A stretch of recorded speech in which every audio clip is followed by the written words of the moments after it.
What is going on YouTube? It is your boy GZTV back with another video, and we are here to review the 2019 American neo-noir action thriller film directed by Chad Stahelski from a screenplay by Derek Kolstad, Shay Hatton, Chris Collins, and Mark Abrams, based on the story by Kolstad. It is obviously the sequel to the second movie, and I actually just started watching the fourth one today. But here we are, the third film, obviously continuing with the last film right where we left off, which is something that is awesome about this franchise.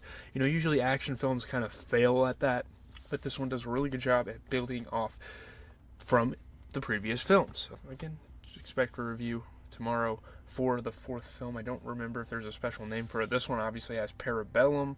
So we're going to, talk about the premise, the good, the bad, the okay, and then we are going to get into the tier list and give it a rating.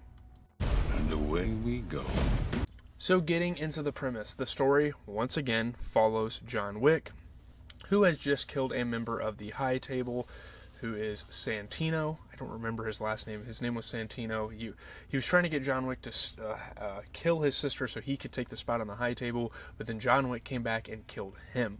So the High Table is pretty much the Assassin's Guild. It enforces things in this universe if you guys kind of need a refresher on what the High Table is. So John Wick is no longer under the table and has lost his privileges with the institution. He is now excommunicado. So it's such an interesting setup, and he now has a $14 million bounty on his head. It eventually even increases to $15 million. In the first film, it was actually $7 million at a time for him because, the hotel, the whole thing of him killing Santino, at first it was $7 million, and then, I don't know, it's kind of crazy. Like, the bounty just keeps going up. Sometimes it gets confusing. Yeah, he has to fight for his life. He navigates through the rainy streets of New York. It obviously takes him many places. He has to go on a journey to gain back his trust with the agency, or not the agency, the High Table, and all this stuff. So once again, a target for the hitman underworld, but this time the price is even higher on his head. It just keeps fucking going up. The stakes keep getting higher. The creators just keep trying to make this more grand, which is cool. So let's get into the review. So getting into the good, I think, overall, just speaking of the franchise, I think one of the best parts of the franchise is just the choreography in these action scenes. It is incredible. It is super impressive how they pull it off. They've kind of perfected a sort of balance between, raising the stakes and making it interesting and, having a lot of action. I don't know. I'm a little complicated over a couple of things. Some things I decided to do with this film are complicated, but one thing is for sure, the action is always going to be choreographed, it's always going to be epic, and there's always going to be some sort of stake, and I feel like, again, they do a good job at that. So giving people a solid enough premise while having some of the best action sequences in modern day cinema is not easy to do. This movie was cool in the fact that you're just, and also, it's cool that you're just traveling all over the world with John Wick. I like the adventurous nature of this film. And, parts of that is a little waning on, and we can talk about that later. It does kind of take its focus off the main plot at times, but it's still really fun, and the aesthetic of all these different places, I think it's really enjoyable to watch. It's adventurous. Again, you start in Manhattan, then you go through the deserts, and you have a confrontation with the Elder in Casablanca.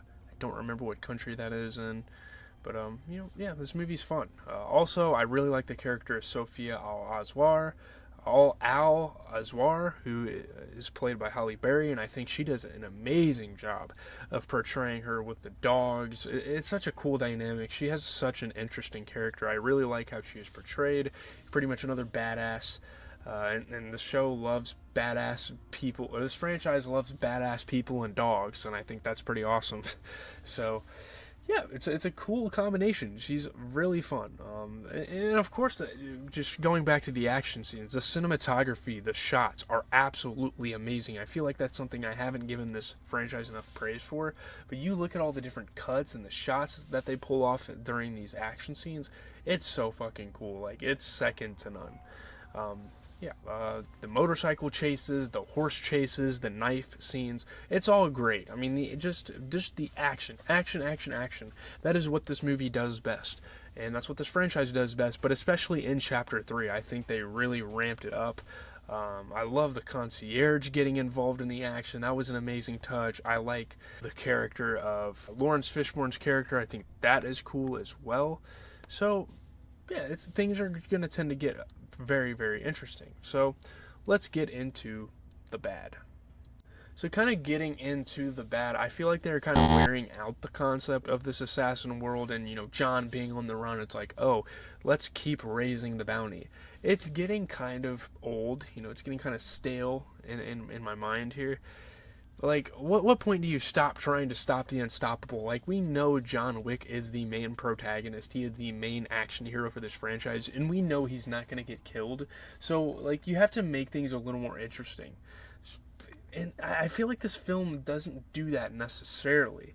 I mean, the premise is good, the action is good, all that stuff, but just the fact that it's like over and over and over again, it seems like the same rodeo. They're going to need to give us something a little more refreshing for the fourth film story-wise, and I'm starting to watch that now.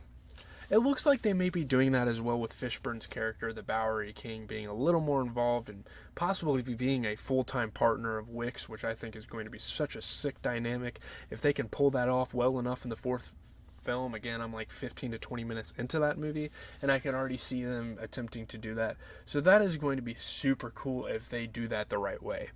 And I will say there is more filler in this movie and dragging things than the first two films, which wasn't a major negative, but it is still a negative. It's not even something I can really put in the okay. I'm not going to sit here and lie with you guys. Like, this goes in the bad. I feel like that's definitely where it belongs. There's not a lot of opportunities for personal moments and emotion in this film either. I think that is another negative that this film kind of has. Obviously in the first two films, you have a man losing his wife, you have a man losing his dog, getting his car stolen. Everything is kind of stacking against him, but there's not that many emotional points here. There's not that many, like, stakes in that aspect. It's life or death for John Wick. Like, who cares about his wife at this point? It's like, I don't know. Like, I need more emotion, and it doesn't really give Keanu Reeves as an actor that much of an opportunity to really feel emotion and have drama. I know I said in prior films that the drama can be a bit much in this franchise, but it, like, literally is completely drained in this film, which I was not a fan of. So that's pretty much the bad. Let's get into the okay. Getting into the okay, I will say this movie seems more gory than the first two films, which I'm just fine with. It's not like it's making this a better movie. It doesn't do anything for me. It's just something they decided to go for this film, and I don't mind it at all. I don't hate it. It's not like, holy shit, badass gore. Like, I'm not really a gore porn type of guy. I know I watch all sorts of horror movies, and I've reviewed all sorts of them on this channel. The gore is fine. That's more of like a mixed aspect. It's cool, but it's not like gonna make this movie any better. And I'm very mixed on Zero being the final guy, being the main antagonist. I know some people like him. I know he's had a history of being in martial arts films, and bringing that aspect in the movie is kind of cool. In a sense, I don't really feel like mentioning it though. But Zero, as a bad guy, I don't know. I'm more of a Cassian fan. I'm even more of a fan of Santino, even though he wasn't even that interesting of a final guy. I don't remember the first film. I think it was like Drago or something like that, some Russian gangsters. I don't know if I'd take them over Zero, but I don't know. Zero just doesn't really strike a chord with me as a super menacing guy. I mean, he has some cool one-liners here and there, but it's not like it's the best thing ever. I feel like they could have definitely improved that a little bit. Some of the fight scenes don't seem very realistic either. I feel like, but that's not a bad thing. That's a okay thing. The film is kind of trying to twist reality and like, oh, let me execute my move. You can't hit me though. Like, what? I don't know. Sometimes it kind of gets a little unrealistic, but overall, these things don't really negatively or positively affect the movie, so let's just get into the review. So getting into my rating, we can go ahead and pull up the tier list right now. I'd say this is a dip in quality from at least the second film. If you want to argue that the first one is better, you can, but John Wick Chapter 2 is far and above the favorite. It's still amazing though. I'm going to give it an 8.9 out of 10. I still would say it's alarmingly amazing. I still think, they do a job with this film. They make it enjoyable, and I mean, for the pure action heads that just want to watch this film for carnage and John Wick beating the shit out of people, this is a great movie for you to watch. But for someone that wants emotion, that wants a slightly less, or a slightly more, concise script, you don't really get that with this film compared to the first two, so that's why I kind of give it a dip. And I would say the first film probably is better now that I'm thinking about it. Obviously, this one kind of has higher stakes, just like we kind of talked about with Chapter 2. I would say Chapter 1 is better because it introduces the character and they do it in a pretty dope style. So I would say my ranking so far is Chapter 1, then Chapter 2, then Chapter 3. So, yeah, we'll see how Chapter 4 kind of stacks up with that. That is pretty much going to do it for the video, guys. As always, it has been GZTV. Again, we are going to be covering Chapter 4 tomorrow. I cannot wait to watch the rest of it with my father tonight. That is going to be so fun. I can't wait to see how they leave the series off for now. I think we're going to be getting a Chapter 5. I'm not 100% sure. If I see something on that, I will pull it up on the screen right now, but leave a like, comment, and subscribe. GZTV doing movie reviews. This weekend on Saturday, we are going to be watching Extraction, and then Tuesday, we're going to be watching Extraction 2. So that is kind of what the content schedule is looking like. I want to get into these new action franchises. I think that's a kind of a necessary thing to do. So, peace out, everyone. I'm out.